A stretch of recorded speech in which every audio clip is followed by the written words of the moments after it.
Finally, her 3-bedroom condo will belong to us. The mother-in-law whispered with her husband, mixing something into my glass.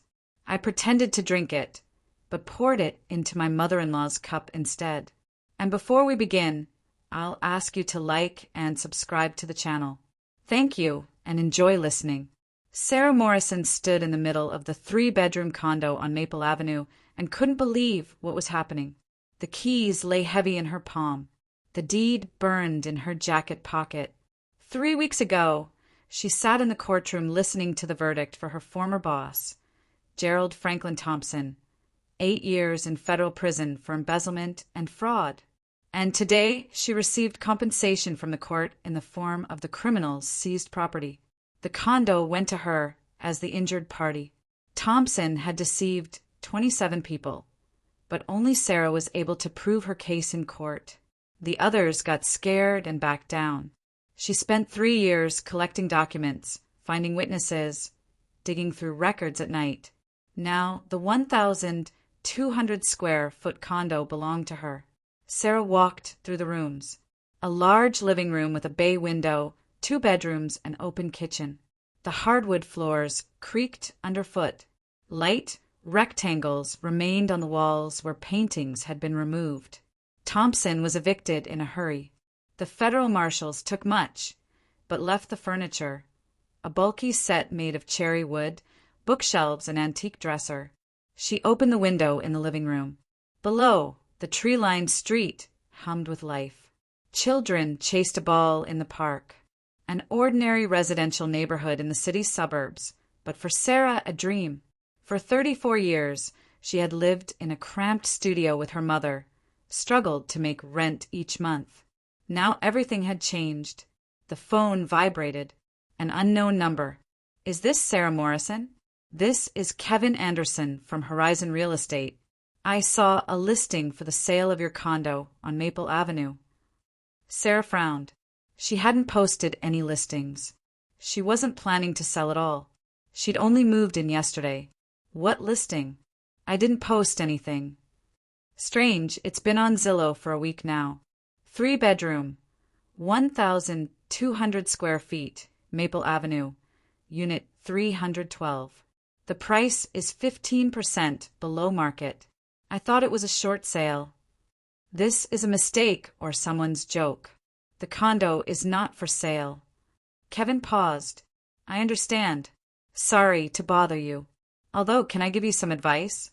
Check who posted the listing. Scammers are active now. They might try to pull off a scam with your property. Sarah thanked him and hung up. She opened Zillow and entered the address. The listing was featured prominently. Photos of the rooms, floor plan, contact phone number. Her gaze caught on the details of the photos. This was definitely her condo, only photographed earlier when Thompson lived here. On the walls were those same paintings that were later removed. So the photos were taken before the seizure. But who could have posted the listing? She called the listed number. A man answered. His voice was pleasant with a slight rasp. Hello. Did you post the listing for the condo sale on Maple Avenue? Yes, on behalf of the owner. Are you a buyer? I am the owner. Sarah Morrison. Silence hung in the air. Then the man laughed, sincerely surprised. Well, this is a twist. So I was deceived.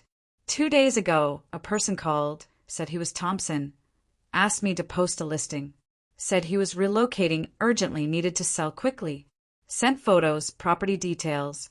I'm a realtor. I often get such requests. He promised payment after the sale. Described this person. Over the phone, he had an older voice, about 60. Smoker's rasp. That's all I can say. Sarah wrote down the number from which the order came and thanked the realtor. Thompson was in federal prison. Could only call approved contacts once a month from there. He had a wife, but she died 8 years ago. He had no children. Who then was trying to sell the condo. She decided to remove the listing through the site administration. Wrote a complaint, then walked through the condo again, now more carefully. She checked the locks, ordinary, not broken into. Examined the windows, all locked from the inside. No signs of intrusion. In the bedroom, she discovered something strange. Under the mattress lay an old notebook with a black cover. Sarah opened it. The handwriting was neat, feminine. The entries were made 10 years ago. Addresses, phone numbers, names. She encountered the surname Thompson several times, and next to it other surnames: Logan, Barrett, Chambers. The last entry was dated March 2015. G promised to handle the housing issue in 3 months. I believe him. Everything will be fine. The pages after that were torn out, neatly along the spine. Sarah photographed the entries and hid the notebook in her bag. This notebook clearly didn't belong to Thompson. He was a loner who didn't let women near. So someone lived here before him, or after his arrest someone broke into the condo. In the evening, Sarah went to the public library and searched newspaper archives from 2015. She found an article from April. On Maple Avenue, 32-year-old woman Valerie Barrett disappeared. Left home in the morning, didn't show up to work. Description: height 5 feet 5 inches, light brown hair, brown eyes. Barrett. This surname was in the notebook. Sarah searched for follow-up articles. In May, she found a note about the case going cold. Barrett was put on the missing persons list, but no traces were found. She had no close relatives. Friends testified that the woman was planning to buy a condo, was saving money. Coincidence, or was Barrett somehow connected to the condo on Maple Avenue? The next day, Sarah went to the building's management office. The superintendent, Patricia Williams, an elderly woman with reading glasses hanging from a chain, squinted, examining the new resident. On the 3rd floor, you say? That was Thompson's unit. Unpleasant man. Didn't socialize. True, about 7 years ago, I saw a young woman there. She came for several months, then disappeared. What did she look like? Thin, hair light to the shoulders, very quiet. We met once in the elevator. She greeted me politely. The description matched Barrett. So the woman really had been in the condo, lived with Thompson, or he rented her a room. Sarah went upstairs home, made coffee, sat down to sort through boxes of belongings. She planned to finish moving over the weekend. She unpacked dishes, books, clothes. When she was pulling out bedding, an envelope fell out from under the comforter. Inside was a photograph, black and white, old, corners worn. In the photo, 2 middle-aged men stand at the entrance to the same building. Number 450 is clearly visible on the building facade. One man is tall, thin, with a sharp chin. The second is shorter, stout, with a receding hairline. Both are smiling at the camera. On the back, an inscription, Jerry and Stan. July 89. Jerry, that's Thompson. Judging by the age in the photo, it could well be. And Stan? Sarah put the photo on the table and continued unpacking. In a box with kitchen items, she came across someone else's item, an old coffee tin. Inside were small items, buttons, paper clips, hair ties, and a key. Small, similar to a mailbox key. She went down to the lobby and checked her mailbox. The key didn't fit. She tried the neighboring one, also no. She checked all the mailboxes on the 1st floor, no results. She returned home puzzled. What was the key for then? A safe deposit box at a bank? The next few days passed in settling in. Sarah bought new curtains, changed the bedding, threw out Thompson's old magazines. The condo was gradually becoming her territory. Only the oddities didn't disappear, they multiplied. On Tuesday evening, there was a knock at the door. On the threshold stood a man about 40 in a denim jacket with a backpack. His face was weathered, jawline sharp, gaze attentive. Good evening. Tim Logan. Sorry to come without calling, but I was told the condo is for sale. Sarah tensed. Logan. Another surname from the notebook. Who told you? I saw a listing online. True, this morning I checked. It's already gone, but I wrote down the address. I want to buy property in this area, so I decided to confirm. The condo is not for sale. Tim nodded, but didn't leave. He looked somewhere past Sarah into the depths of the hallway. How long have you owned it? Recently. Does it matter? Just curious. Thompson lived here before, right? I heard he was convicted. How do you know? Tim shrugged. Small community. News spreads quickly. Actually, I wanted to ask, have you found anything unusual here? Documents, letters, other people's belongings. Sarah felt her heart beating faster. This person was clearly looking for something. No. What exactly did you lose? Not me. My sister, Valerie Barrett. She disappeared 10 years ago. She lived in this condo for a while, rented a room from Thompson, then vanished. The police didn't really investigate, closed the case. Here it was, the brother of the missing woman. Why do you need her belongings? I want to understand what happened. Val wasn't the type to drop everything and disappear. She had plans, work, friends, and she just vanished. Sarah hesitated. Should she show him the notebook or stay silent? Come in. Tim entered the condo, looked around, stopped by the window in the living room. Nothing has changed here. The same furniture, the same bookshelves. Have you been here before? Once. I came to pick up Val when she decided to move out. Thompson acted strange then, was nervous, rushed us, said he needed the condo himself, wouldn't rent it out anymore.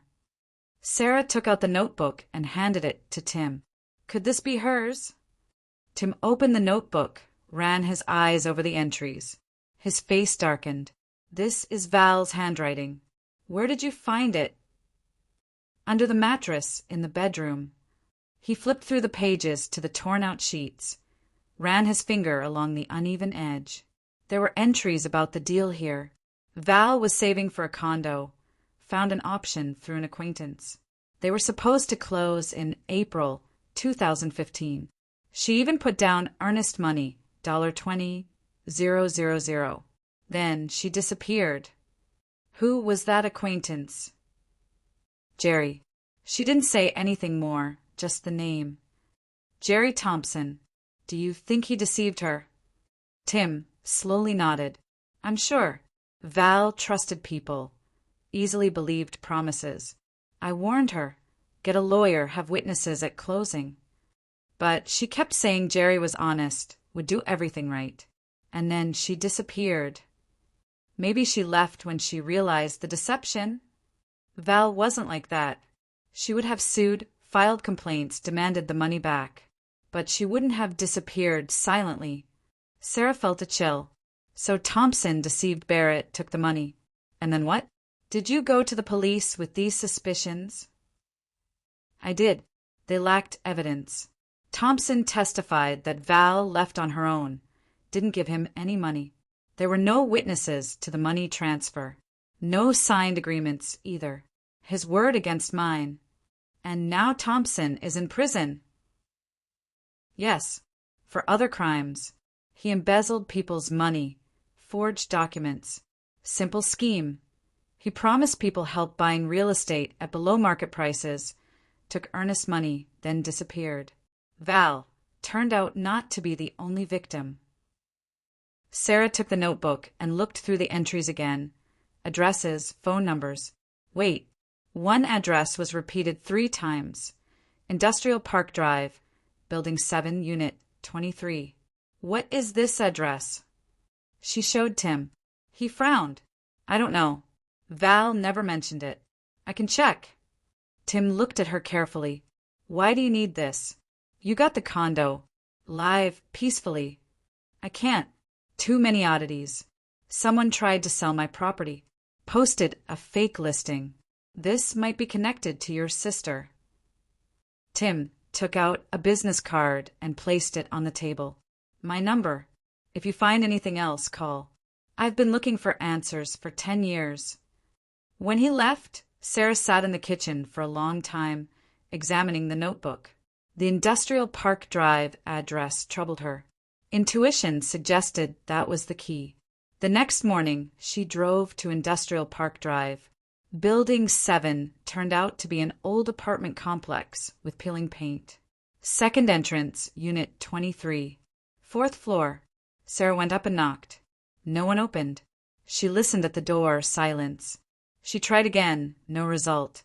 She went down to the building manager's office. A woman sat at her desk, working on her computer. "Excuse me, can you tell me who lives in Unit 23? The Andersons used to live there, an elderly couple. About 2 years ago, they both died within a month of each other. The unit is empty. No heirs were found." "Completely empty?" "Yes. Realtors come sometimes, inspect it, but can't sell it. The estate isn't settled. It'll probably go to the state eventually." Sarah went up again and looked closely at the door. The lock was old, basic. She took out the key found in the coffee tin and inserted it into the keyhole. It fit perfectly. She turned it, click. The door opened. The apartment inside looked frozen in time. Furniture from the 70s, faded wallpaper, musty smell. Sarah walked through the rooms. 2 bedrooms, a small kitchen, a bathroom. In one of the bedrooms, she found a closet with belongings. Old clothes, boxes with letters, photo albums. She opened an album randomly, black and white photos, captions in faded ink. And there it was, the same shot she had found in her condo. 2 men by the building entrance. Jerry and Stan. July 89. So, Stan was Anderson, the former owner of this unit. Sarah leafed through the album further. She found more and more joint photographs of Thompson and Anderson. They were clearly friends, spent time together.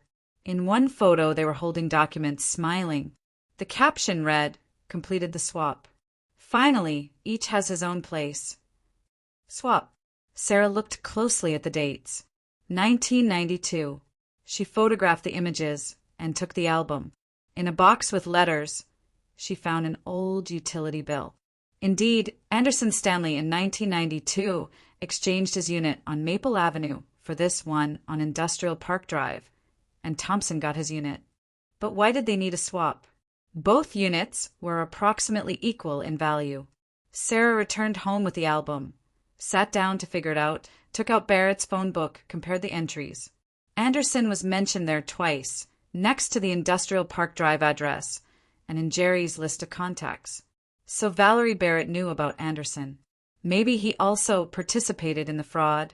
In the evening, Sarah called Tim and told him about the find. Anderson. That name means nothing to me, but if he was Thompson's friend, he could well have been helping him. Anderson died 2 years ago. Unfortunate. Another witness lost. Sarah looked at the photographs. 2 friends who exchange condos. One deceives people, steals money.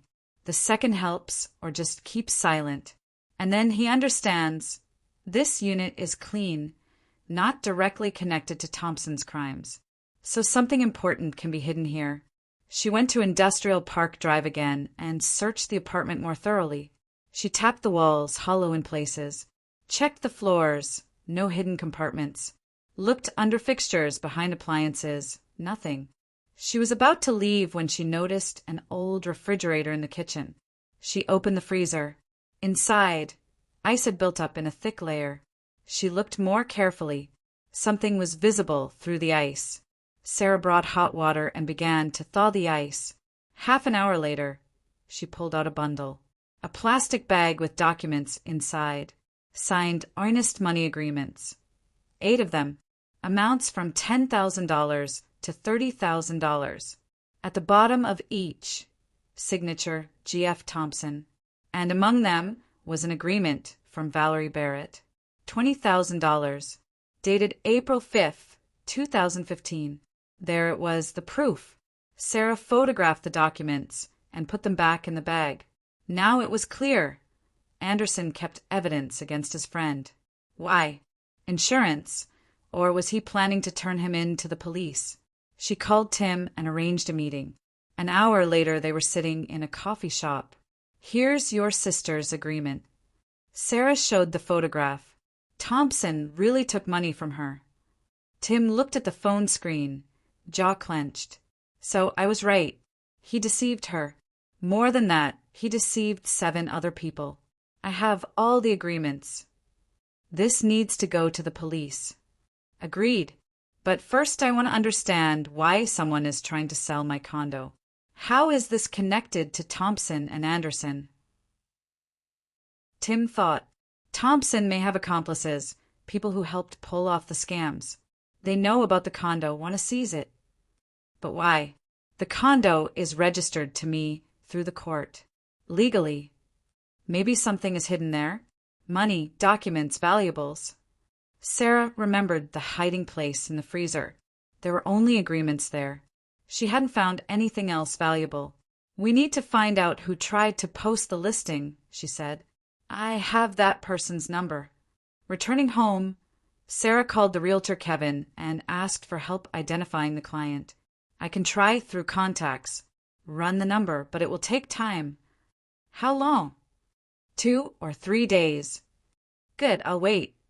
The next few days, Sarah spent in tense anticipation. She furnished the condo, went to work, tried to live a normal life, but her thoughts constantly returned to the mystery. On Thursday evening, Kevin called back.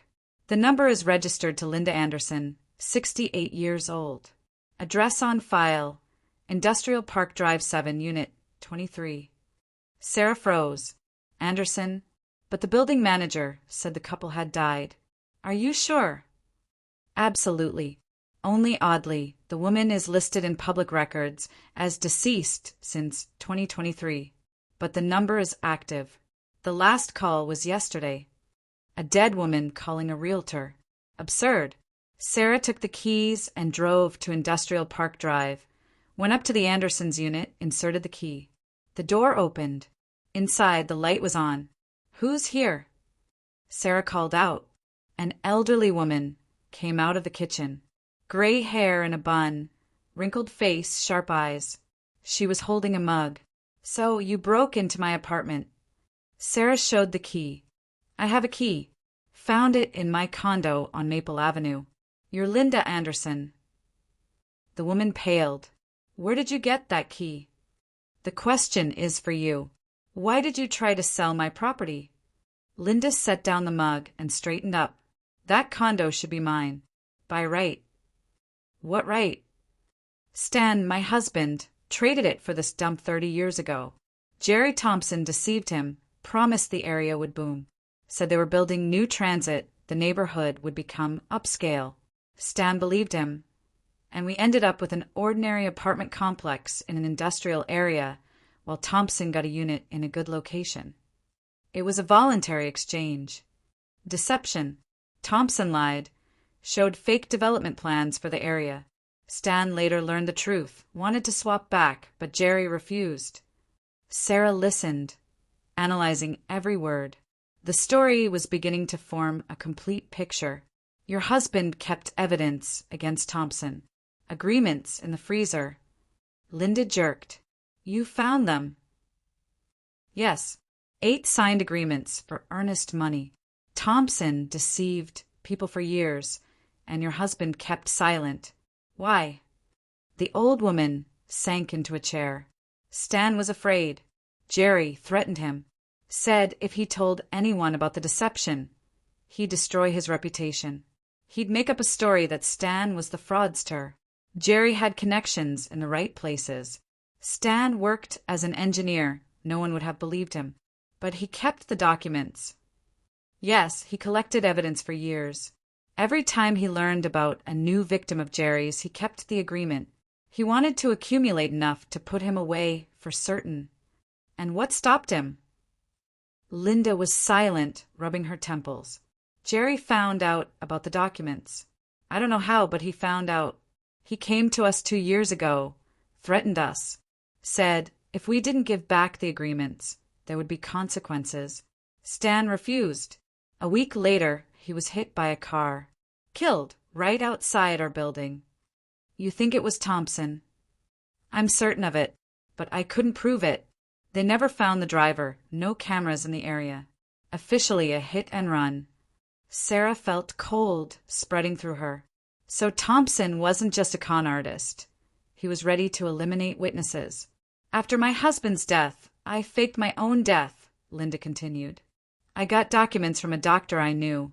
Officially, I'm listed as deceased. I moved to my sister's in another state. I thought Jerry would calm down, forget about the agreements. But you came back. When they convicted Jerry, I decided it was time to act. The condo on Maple Avenue legally went to victims. But I'm also a victim. I was deceived 30 years ago. I wanted to get the property back by any means. That's why I posted the listing. Yes, the plan was simple. Find a buyer, convince them to pay earnest money supposedly to me, then disappear with the cash. The condo can't actually be sold. It's not mine, but I would have gotten the money as compensation for the lost years. Sarah looked at the old woman with mixed feelings. On one hand, Linda really suffered. On the other, she tried to deceive innocent people. Where are the agreements now? In the freezer where Stan hid them. I haven't touched them since his death. I was afraid Jerry might be watching. I need those documents. The brother of one of the victims has been looking for answers for 10 years. Linda nodded. Take them. I don't need them anymore. Jerry is in prison. Stan is gone. What's the point of holding on to the past? Sarah retrieved the agreements from the freezer and carefully packed them. Linda walked her to the door. Will you give them to the police? Yes. People deserve justice. Tell them from me. The old woman hesitated. Tell those whom Jerry deceived that I didn't know about the agreements until last year. Stan hid them even from me. If I had known earlier, I would have gone to the police immediately. Sarah went out to the street, holding the bag with documents. Tim's car was already waiting at the curb. She had called him on the way. Did you find everything? He asked when she got in. Yes, and I learned much more than I expected. She told him the Andersons' story. Tim listened silently, gripping the steering wheel. So Thompson killed Anderson. Linda thinks so, but there's no proof. But we have the agreements. They'll be enough to reopen cases against Thompson. His sentence will increase.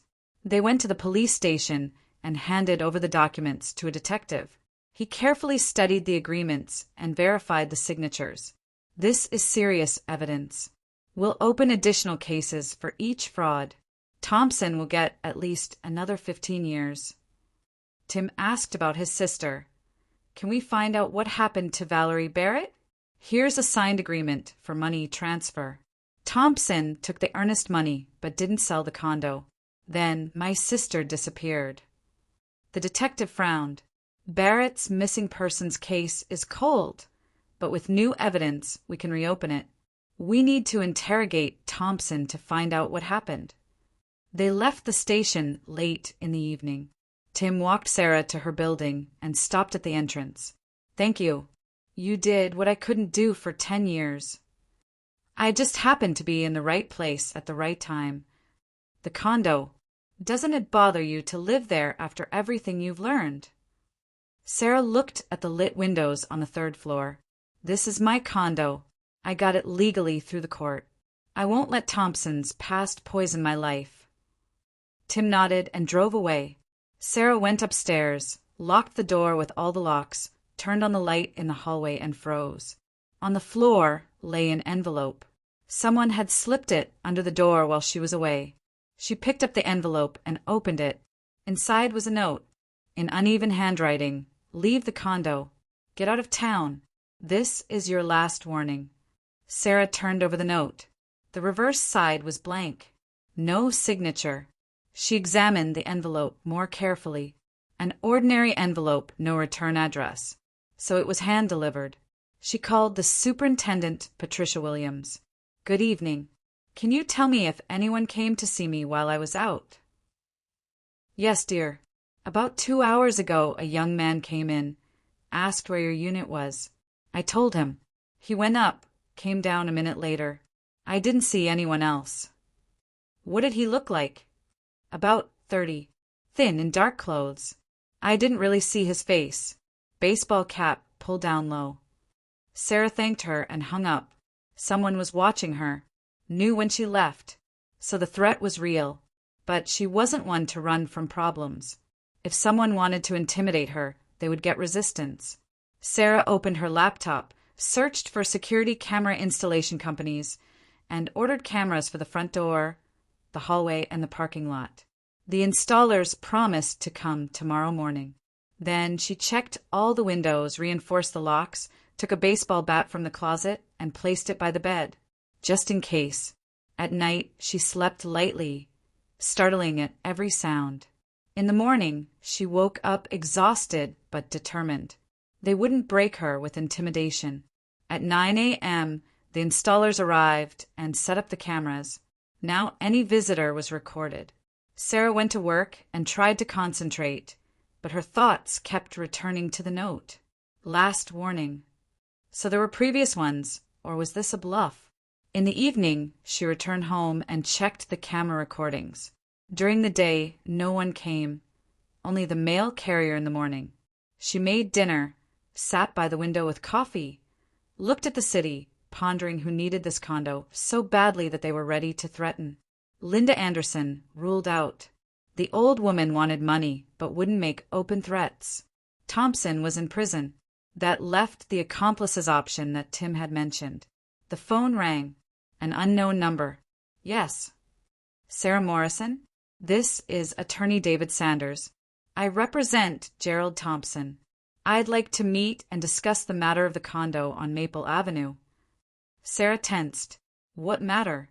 The condo belongs to me. Formally, yes, but there are details you're unaware of. Let's meet tomorrow at my office. I promise the information will be relevant. Address: Downtown Plaza, Suite 305. I'll expect you at 2 p.m. Sarah wrote down the address and hung up. Thompson's lawyer. What did he want? In the morning, she called Tim and told him about the call. Don't go alone. This could be a trap. I'll go, but I'll be careful. I want to hear what he has to say. Then I'll come with you. I'll wait in the car outside. If anything happens, I'll call 911 immediately. At 2 p.m., they drove to the office building downtown. Tim stayed in the car. Sarah went up to the third floor. Suite 305 was a spacious office with large windows. Behind the desk sat a man of about 50 in a suit. Graying hair, professional demeanor. Ms. Morrison, please come in. David Sanders. She sat down and placed her bag on her lap. I'm listening. Sanders took out a file. The condo on Maple Avenue does belong to you, but there's one detail. Gerald Thompson claims personal property is stored in the condo that wasn't subject to seizure. Family heirlooms, documents, belongings of his late wife. Thompson didn't have a wife. He did. Margaret and Thompson, née Chambers, died 15 years ago. Here's the marriage certificate. He handed over a copy. Sarah took the document. Indeed, Thompson was married. Marriage dated 1991. No divorce on record. Wife died in 2010. So what? Margaret left a will. All her personal belongings, jewelry, family heirlooms should go to distant relatives. But these items are in the condo that was seized. Let Thompson provide a list. If they really belong to his wife, I'll return them. Sanders opened another folder. The list is here. Rings, earrings, bracelet, necklace. All gold with gemstones. Total appraised value about $200,000. Sarah scanned the list. The jewelry was described in detail. Carat weight, settings, stone characteristics. There's no jewelry in the condo. I've looked everywhere. Perhaps it's hidden. Mr. Thompson is willing to come and show the location, but we need your consent for his presence in the unit. Sarah smirked. Thompson wants to get into the condo. That's what this is about. He has the right to retrieve his deceased wife's belongings. This wasn't his property, so it wasn't subject to seizure. Let him provide proof the jewelry exists. Photographs, purchase receipts, appraisals. Sanders sighed. There are no photographs. Margaret didn't like being photographed. Receipts were lost. It's been 15 years, but there are witnesses who saw the jewelry. Who? Stanley Anderson. He visited the Thompsons, saw Margaret wearing the jewelry. Sarah went cold. Anderson was dead. Very convenient to cite a dead witness.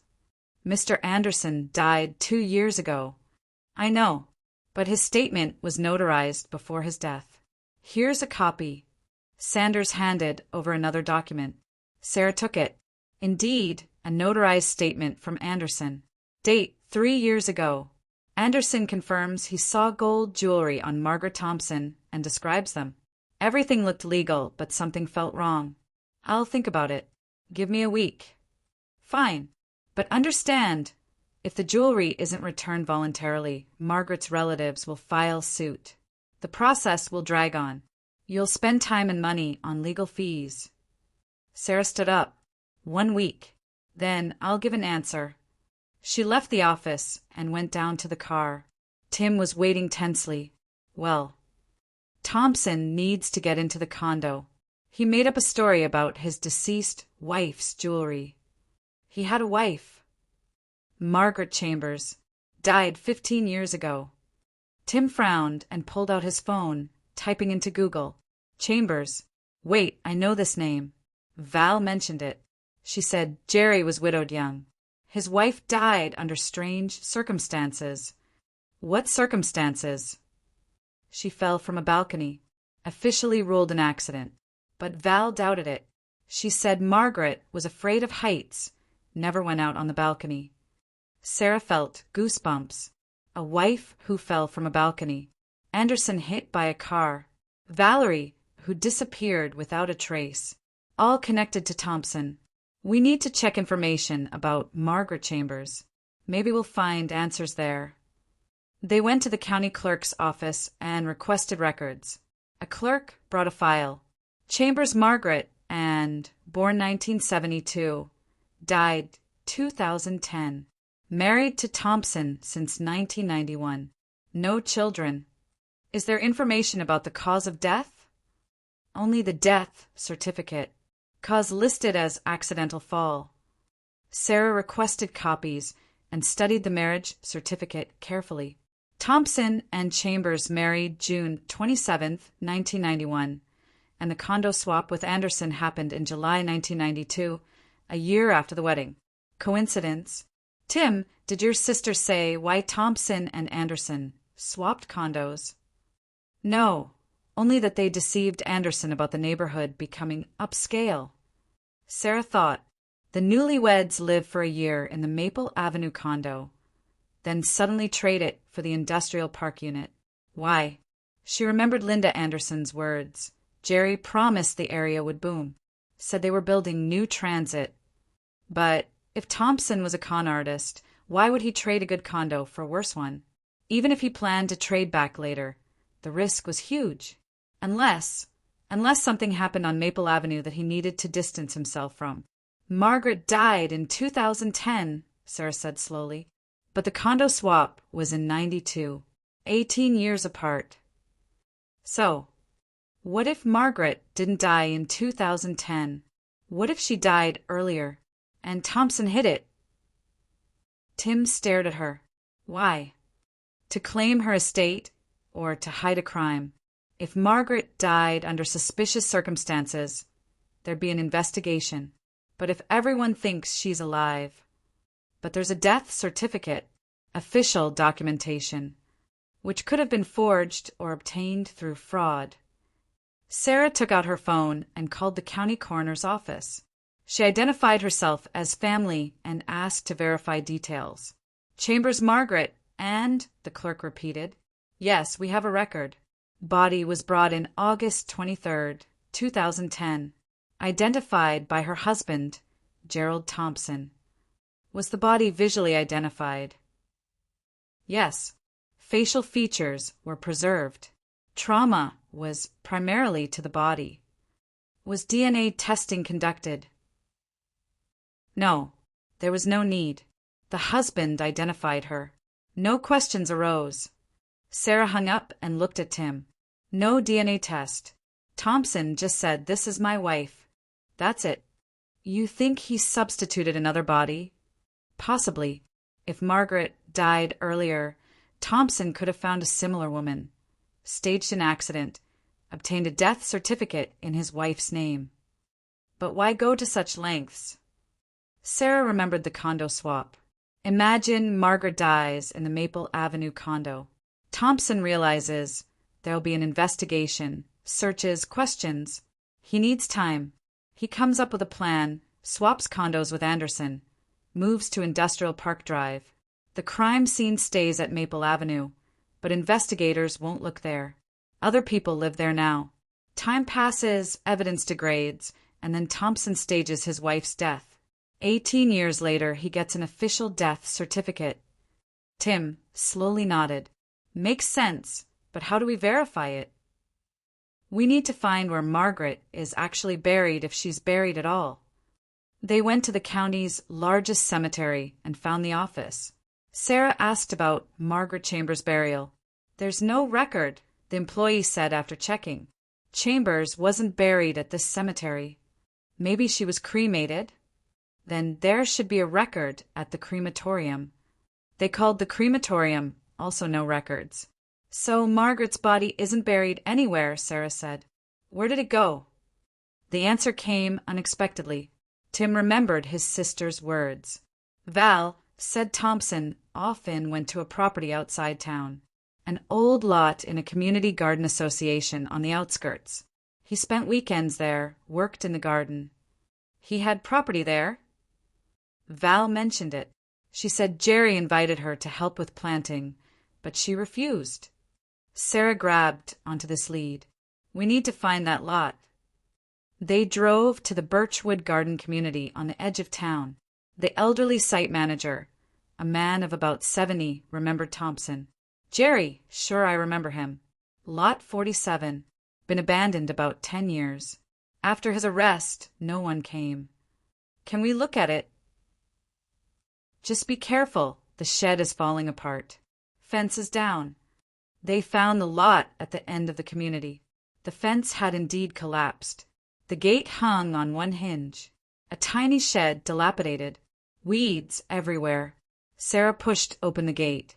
Tim followed, looking around. What are we looking for? Signs of a burial. They walked the lot. The garden was overgrown. Old beds, barely visible. But in the far corner behind the collapsed shed, the ground looked different, sunken, cracked, as if a pit had been dug, filled, and the soil settled over time. Sarah crouched and felt the earth. Loose, different from surrounding soil. Something's buried here. We need to call the police. They called the detective handling the fraud case. He arrived within an hour with a forensics team. They cordoned off the area and began excavation. By evening they found human remains, bones, fabric scraps. Forensic experts made a preliminary determination. Female, approximately 30 years old, buried roughly 20 to 30 years ago. We'll need DNA testing, the detective said. If there are relatives of Margaret Chambers, we'll get samples for comparison. Sarah remembered the lawyer. Sanders said Margaret had distant relatives wanting the jewelry. We'll contact them. If this is Margaret, we'll open a murder investigation. Sarah went home late at night, exhausted. Events were piling up. Her head pounded. So Thompson killed his wife, buried her at the garden lot, swapped condos to hide evidence. He lived 18 years normally, conned people, stole money, then staged his wife's death to finally cover his tracks. But why does the lawyer now want access to the condo? What jewelry could be there? Or did Thompson hide something else, something important? The next day, Sarah woke to a phone call. The detective reported the DNA. Test confirmed the remains belonged to Margaret Chambers. Her second cousin provided a sample. 100% match. We're opening a murder investigation. Thompson is now a suspect. We'll interrogate him in federal prison. What will he say about the jewelry? What jewelry? Sarah told him about the lawyer's visit. I see. This was a ruse to access the condo. There's no jewelry. Thompson was looking for something else. What? I'll find out. A few hours later, the detective called back. We interrogated Thompson. He confessed. Documents are hidden in the condo that incriminate his accomplices. Names of people who helped with the scams, bank accounts where stolen money was transferred. The detective explained that according to Thompson, the documents were hidden behind a heating vent in the living room. The accomplices didn't know about the hiding spot and now feared exposure. One of them was desperately trying to access the condo. Sarah hung up and thought. So the threats came not from Thompson himself, but from his accomplices. People she didn't know were watching her, planning something. She needed to act faster. She remembered Barrett's notebook. It mentioned Logan and Chambers. Tim was the victim's brother. Chambers was the murdered wife. And who was Logan from the list? Maybe Tim's relative or another person. Sarah opened the notebook and reread the entries. Next to Logan was a phone number. She dialed. Long rings. Then a woman's voice, elderly and tired. Hello. Good afternoon. Is this the Logan residence? It was. My son left many years ago. I'm Nina Logan, his mother. Sorry to bother you. My name is Sarah Morrison. I'm looking for information about Gerald Thompson. Your son knew him. A long pause, then a heavy sigh. He knew him, and I regret I didn't stop Kyle then. Maybe things would have turned out differently. What happened? Come over. I can't discuss this on the phone. Sarah wrote down the address. An hour later, she stood at the door of an apartment across town. Nina Logan was a gray-haired woman of about 70, stooped with sad eyes. She led Sarah to the kitchen, poured coffee, sat down. Kyle met Thompson 20 years ago. They worked together at a development company. Jerry offered a money-making scheme. Find people wanting to buy real estate below market. Promise great deals, take earnest money, then vanish. Tested scheme. Kyle believed in quick money.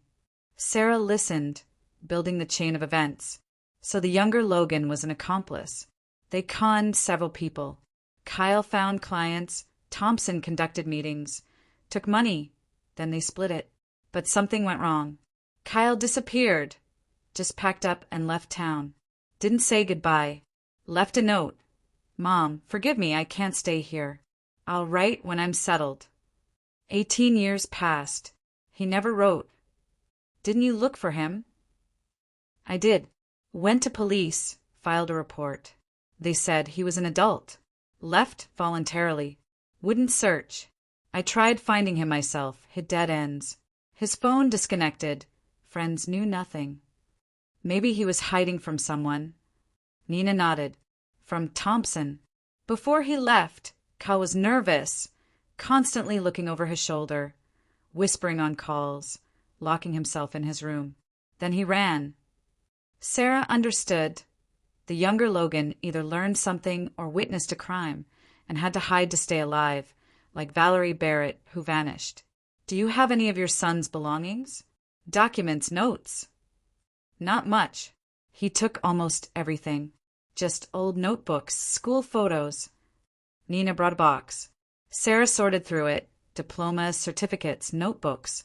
In one she found notes, addresses, amounts, dates, clearly related to the scams. The last entry dated March 2007. Jerry demands silence about M. Says if I tell, I'll regret it. But I can't. This is wrong. M. Margaret. Thompson's wife. Sarah photographed the page and returned the notebook. If your son contacts you, tell him I'm looking for the truth about Thompson. Have him call me. The old woman smiled sadly. I doubt he'll appear. 18 years of silence means something. Leaving the building, Sarah noticed a parked sedan with tinted windows.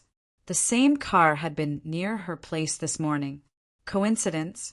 She quickened her pace, turned a corner, hid behind a tree. The car slowly drove past and stopped 50 yards away.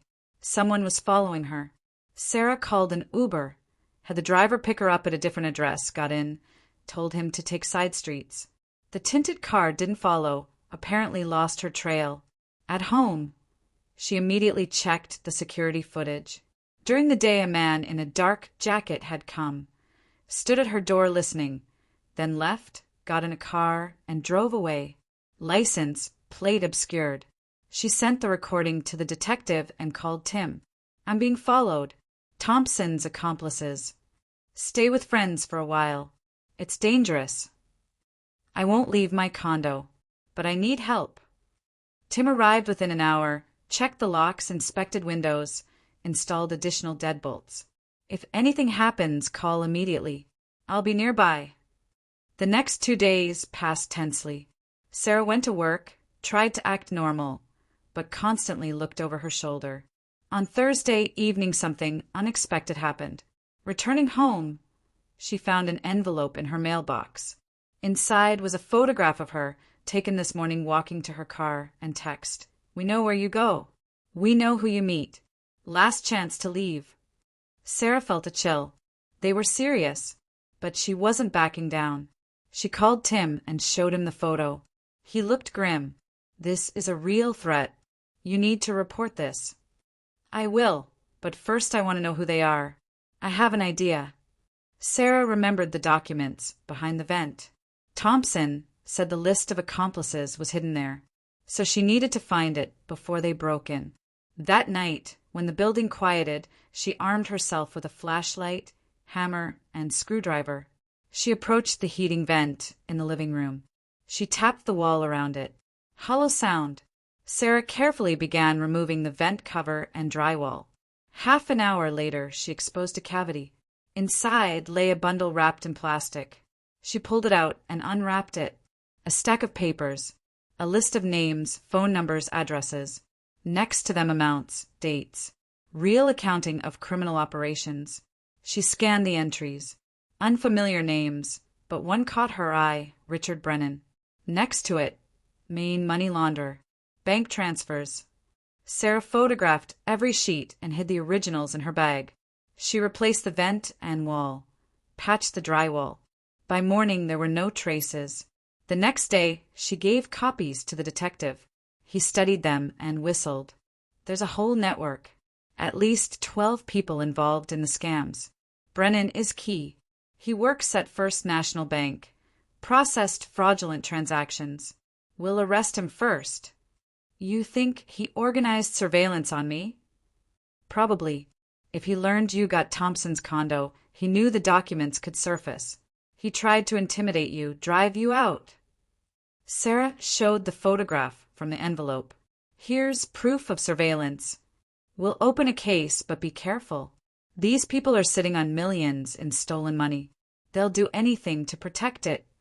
That evening, Sarah returned home exhausted. Recent weeks had drained her.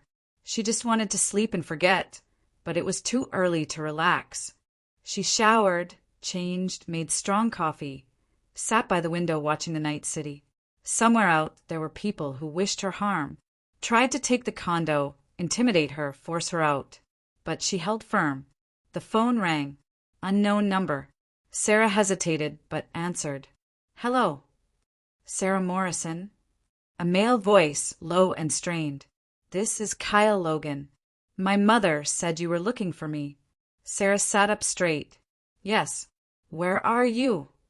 "Far away. Left 18 years ago and never returned. I was afraid of Thompson and others. I saw something I shouldn't have. If I had stayed, they would have killed me." "What did you see?" A long pause. Then Kyle spoke, voice trembling. "The night Margaret Thompson died, I was in the condo. Jerry called me to help with repairs. We worked late. Then he and his wife argued.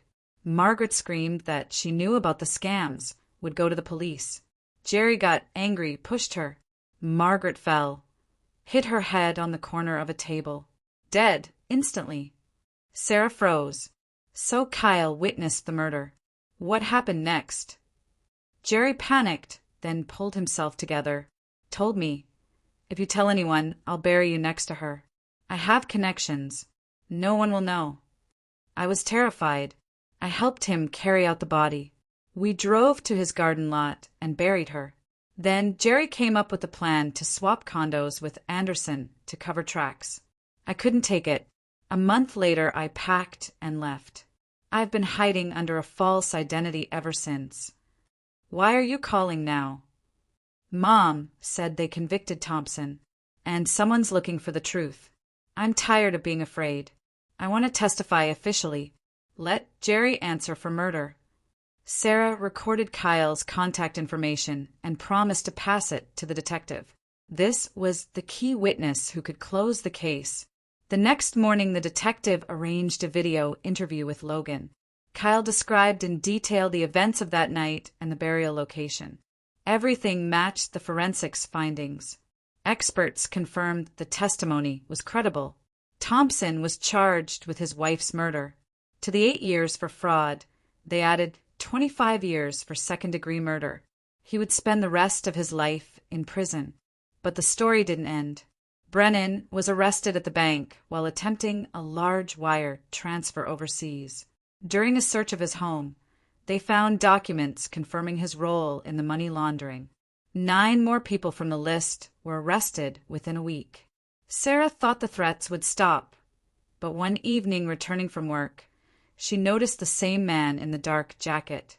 He stood by the building entrance, smoking, not hurrying away when she appeared. She called 911 and described the suspect. A patrol car arrived in 10 minutes, but the man had vanished. "Stay inside. Don't open your door to strangers," the officer advised. "We'll increase patrols in the area." Sarah returned to the condo and locked all the locks. She sat on the couch, hugging her knees. When would this end? That night, she woke to a strange sound, scratching at the lock. Someone was trying to break in. Sarah jumped from bed, grabbed her phone, called 911, whispered the address. Then she took the baseball bat and prepared to defend herself. The sounds continued. Then silence. Sarah waited, not breathing. Minutes later, footsteps running down the stairs. Police arrived 5 minutes later and examined the lock. Clear break-in attempt. Scratches from picks. Professional work, the officer said. "You're lucky you called when you did. Another minute and they'd have been in." Sarah informed the detective about the attempted break-in. He ordered a patrol stationed outside her building. 2 plainclothes officers took shifts monitoring the entrance.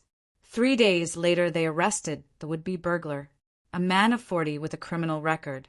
During interrogation, he admitted he'd been hired to break into the condo and retrieve documents. The client didn't identify himself. They communicated by phone. Money was transferred through an intermediary. They traced the client's phone to Brennan. Despite his arrest, the banker continued managing things from jail, giving instructions through his lawyer. The lawyer was also arrested for aiding criminal activity. The case expanded, new charges added. Names surfaced of officials who took bribes to cover up the scams, court officials who dismissed cases. The corruption system was unraveling. Sarah found herself at the center of media attention. Journalists sought interviews. The detective constantly needed her testimony. She was tired of the spotlight, wanted peace, but Tim brought disturbing news. He found another witness, Thompson's neighbor from the building, who lived on the 2nd floor when Margaret died. The woman remembered strange noises that night, saw Thompson and another man carrying a large bundle that looked like a rolled carpet. "I thought they were doing renovations, throwing out old stuff," the neighbor said. "But then I heard Thompson's wife was supposedly alive and I forgot about it. Now I understand they were carrying a body." The testimony was documented and added to the case. The picture was becoming clearer. Sarah sat in her kitchen, drank coffee, and thought about everything. The condo she fought for turned out to be cursed. A woman was murdered here. Thompson's crimes began here. Could she live peacefully in such a place? But she had invested so much in the fight for justice. She wasn't giving up now. This condo was her territory, won fairly. The phone rang, the detective with news. Brennan gave a statement, admitted to organizing surveillance and the break-in attempt. Said he was following Thompson's instructions. Thompson sent a letter from prison asking him to destroy the evidence. Promised in return not to name accomplices.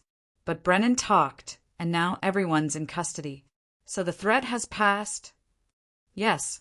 Everyone's arrested, evidence collected. You're safe.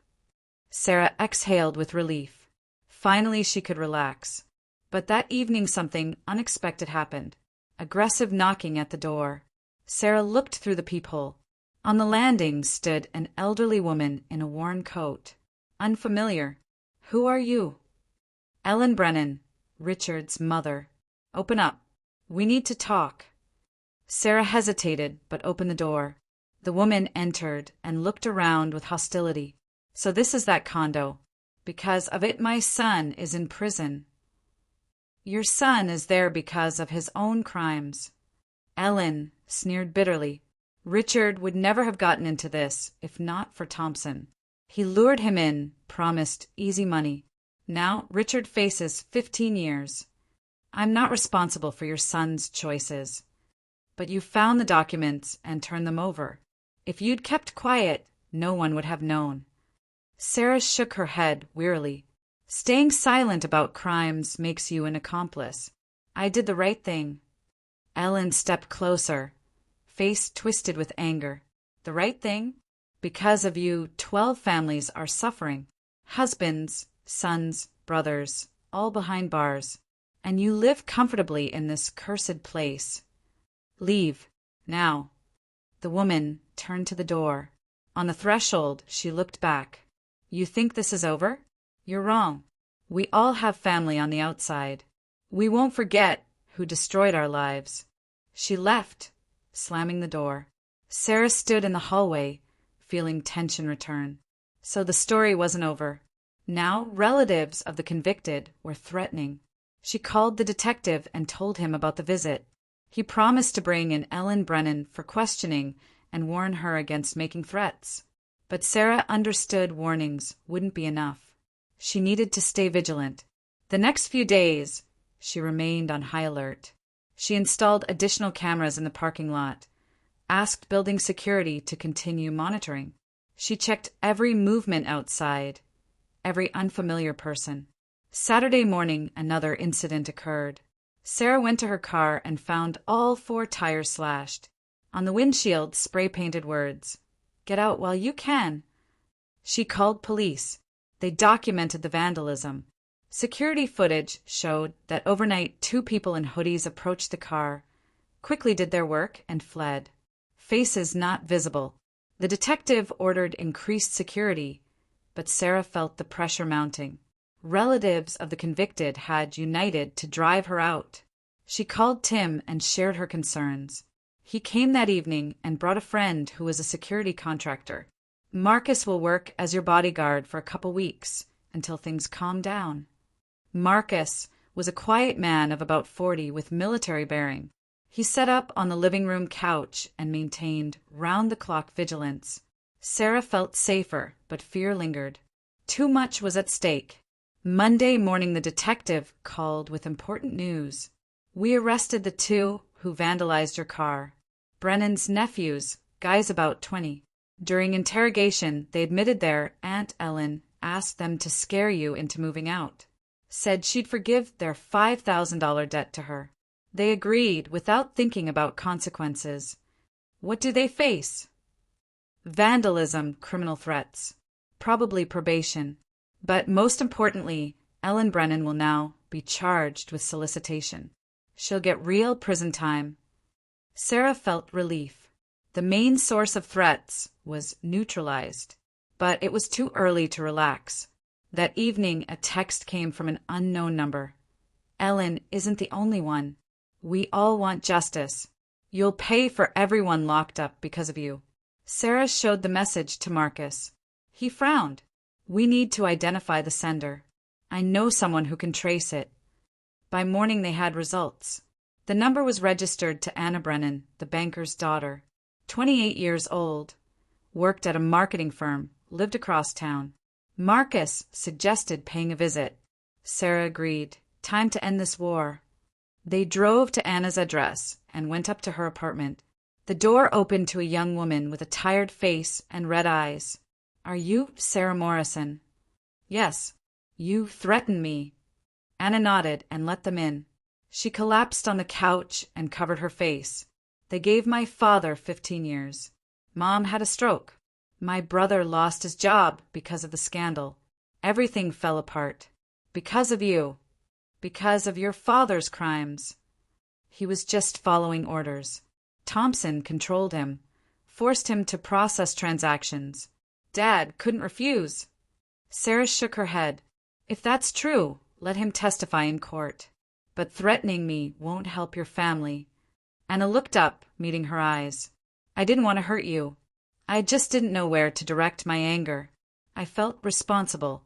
I sent the text in a moment of emotion. I won't do it again. Marcus said sternly, "One more threat and you'll join your father." Understood. Anna nodded and lowered her gaze. They left, leaving her with her grief. In the car, Sarah leaned back and exhaled. She was exhausted by this nightmare. When would it finally end? Soon, Marcus reassured. Main players are locked up. Family members are scared. Case is wrapping up. But the ending was unexpected. Wednesday morning, the detective called with shocking news. Thompson was found dead in his cell, hanged himself with a bedsheet, left no note. Sarah went cold. Suicide, or was he silenced? Investigation underway, the detective reported. But preliminary ruling is suicide. Thompson couldn't handle facing life in prison. Thompson's death changed everything. The case stalled. Many charges hung in limbo without the main defendant. Defense lawyers rallied and began demanding case reviews. Sarah understood that without Thompson's testimony, some charges could collapse. Accomplices might get reduced sentences or be released. The fight for justice was in jeopardy. Days later, she was called to the district attorney's office. A gray-haired man with penetrating eyes sat across from the detective. He introduced himself as the state's attorney general, Victor Harrison. Ms. Morrison, the situation is difficult. Thompson's death complicated our prosecution. But we have the evidence, Logan's testimony, documents from the hiding place. Cases will go to trial, but sentences may be reduced. Without the primary defendant, it's harder to prove each person's level of guilt. Defense lawyers will claim their clients acted under duress, feared Thompson. Sarah clenched her fists. So all my efforts were for nothing? The criminals get off easy. There's one development, the prosecutor continued. We received information from Thompson's cellmate. He said strange things before his death. Claimed the Maple Avenue condo holds one more secret, something no one knows about. If we find it, the case gets new life. Sarah became alert. Another secret? What could be hidden in the condo? Returning home, she methodically searched every corner, checked walls, floors, ceilings, disassembled old furniture Thompson left. Nothing suspicious. Marcus helped. They tapped floors, searched closets, examined vents. The condo wouldn't reveal its secrets. On the third day, Sarah accidentally discovered an oddity. In the bathroom, one tile was loose. She pried it with a knife. It came off easily, revealing a small cavity. Inside was an old cell phone in a waterproof case. Sarah took it out and powered it on. Dead battery, but a modern charger fit. An hour later, the phone came to life. Photos and videos in the memory. Sarah opened the gallery and froze. Images of people passing envelopes of cash. Video recordings of conversations discussing bribe amounts and fraud schemes. Incriminating evidence on dozens of people, including high-ranking officials. The last video was dated a week before Thompson's arrest. He filmed himself, facing close-up. If you're watching this, something happened to me. This phone is my insurance. Evidence against everyone who worked with me. Judges, prosecutors, city council members. They all took kickbacks. If they try to eliminate me, these recordings will surface and they'll go down with me. The Maple Avenue condo is the only place no one searched. Anderson didn't know about this hiding spot. Only me. The recording ended. Sarah sat with the phone, realizing the magnitude of this find. This was a weapon against a corrupt system, but also deadly danger for her. She called the prosecutor and told him. He came immediately and took the phone for forensic analysis. A day later, the results shocked everyone. The recordings featured 23 high-ranking officials, including the deputy mayor and 2 state judges. A massive operation began. Arrests came in waves. Searches, detentions, interrogations. The city buzzed with rumors and headlines. Sarah found herself at the center of a media firestorm. Her name was everywhere, discussed on social media. But fame brought new threats. People who lost positions and freedom because of the recordings wanted revenge. Security around Sarah tripled. She was put on remote work, forbidden to leave home without escort. A month later, the situation reached a breaking point. One of the arrested officials, a former police captain, orchestrated an assassination attempt from jail. A hitman broke into the safe house where Sarah was temporarily staying, but security responded in time. The gunman was captured. The client got additional charges. Sarah understood her life had changed forever. The Maple Avenue condo no longer seemed like a dream home. This place was cursed from the start. Margaret was murdered here. Thompson's crimes began here. The evidence that destroyed dozens of lives was hidden here. She made a decision. She sold the condo. Despite its dark history, a buyer appeared quickly, a developer planning to demolish the building and construct luxury units. She got substantial money, enough for new housing in a different neighborhood. The move happened in October. Sarah moved into a 2-bedroom apartment on Pine Street. No history, no ghosts. Marcus helped her settle, installed an alarm system, checked all locks. But peace didn't come. Trials continued. She was constantly subpoenaed as a witness. Threats came less often, but didn't stop. Relatives of the convicted hadn't forgiven her role in the exposure. Tim visited occasionally with updates. Valerie Barrett was never found. She remained officially listed as missing. He'd accepted that his sister's fate would remain unknown. At least Thompson answered for Margaret, he said. That's justice. Sarah nodded but felt empty inside. The victory was hollow. She got money from selling the condo but lost her peace. She lived under protection, constantly looking over her shoulder. Her career stalled. Employers feared associating with someone surrounded by scandal. In November came a final shock. Sarah was summoned to the state attorney general's office. A man in an expensive suit sat behind an imposing desk. He introduced himself as the deputy attorney general. Ms. Morrison, thanks to you, we've exposed the largest corruption network in 2 decades. The state is grateful. You're entitled to a reward and financial compensation. He handed her a folder. Sarah opened it, a commendation certificate, a check for $200,000. But there are conditions, the official continued. You must sign a non-disclosure agreement about details of the investigation. No interviews, books, public statements. Parts of the case are classified. Too many powerful figures implicated. Sarah looked at the papers. Money, recognition, reward. But the price was silence. Pretend nothing happened. What if I refuse? The official smiled coldly. Then no compensation and security is withdrawn. You'll be alone with those who want revenge. No real choice.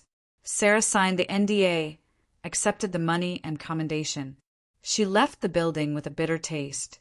Justice had prevailed, but at what cost? She became a hostage of the system she'd exposed. They bought her silence, restricted her freedom, turned her life into supervised existence. A year later, the trials ended. Most defendants received sentences. Some plea bargained down, some fled overseas. The system cracked, but didn't collapse. Corruption flowed into new hands. Schemes changed, but the essence remained. Sarah continued living under an assumed name in her new apartment. She worked remotely, rarely left home. Security gradually reduced, but paranoia ran deep. Every knock at the door, every unfamiliar face triggered panic. Tim moved out of state and started fresh elsewhere. Marcus found other work. Everyone connected to Thompson's case scattered, trying to forget the nightmare. Sarah stood by her apartment window, looking at gray skies. The Maple Avenue condo came to her as compensation for suffering, but became a curse, pulling her into a vortex of crime and danger. She survived, revealed truth, achieved justice. But victory left only scars. Her life was destroyed, future uncertain, past haunting her. The condo was gone, demolished with the building. In its place rose a modern complex with mirrored glass. The story was buried under the foundation, like Margaret's body was once buried in the garden. Sarah understood the real price of justice isn't money and awards. The price is your own life, which can never be returned. The condo belonged to her by law, but took everything else. And now, when the dust settled, she was left with empty hands and a broken heart. Justice had triumphed, but the victor turned out to be the biggest victim in this story.